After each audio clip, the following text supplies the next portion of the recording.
Cette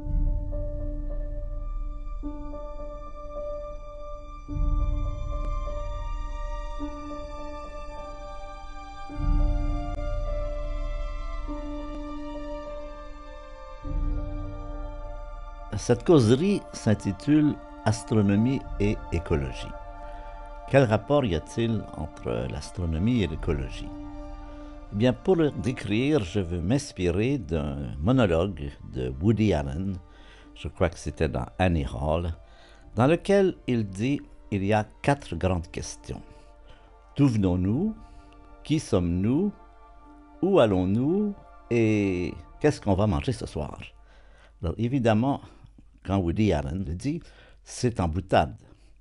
Mais si au lieu de penser à ce soir, où nos frigos sont pleins, on pense à ce soir dans quelques décennies, alors c'est un véritable problème.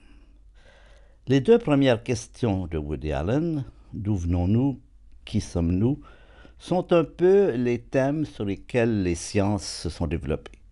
C'est-à-dire quel est notre passé dans les étoiles, dans les galaxies, dans l'univers. Tout cela, ça nous dit, jusqu'à un certain point, avec la biologie d'ailleurs, d'où nous venons et qui sommes-nous. C'est le premier volet. Le deuxième volet, c'est où allons-nous et qu'est-ce qu'on va manger ce soir. Ça, c'est le volet écologie. En peu de mots, l'astronomie et la biologie nous disent d'où nous venons, comment nous en sommes venus à être ici aujourd'hui, tandis que l'écologie nous dit comment y rester dans de bonnes conditions. Donc c'est ça le rapport entre l'écologie et l'astronomie.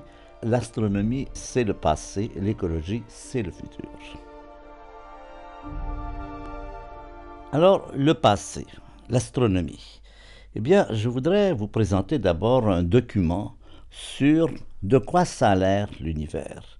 Cet univers dans lequel nous allons passer notre vie, vu à très grande distance, ça ressemble à quoi?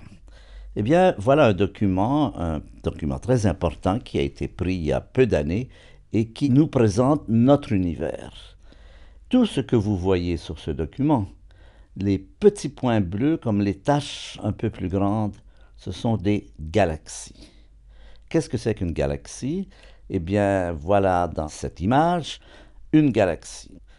Une galaxie, c'est un ensemble de 100 milliards d'étoiles comme le Soleil qui tournent autour d'un centre commun. Et si nous revenons à notre première image, représentons-nous le fait que chacun de ces petits points est une galaxie. Évidemment, les plus lointaines sont à peine visibles. Et donc, voilà notre univers. En gros, on peut dire qu'il y a dans notre univers au moins 100 milliards de galaxies comme la nôtre qui s'appelle la Voie lactée. Et chacune de ces galaxies contient à peu près 100 milliards d'étoiles.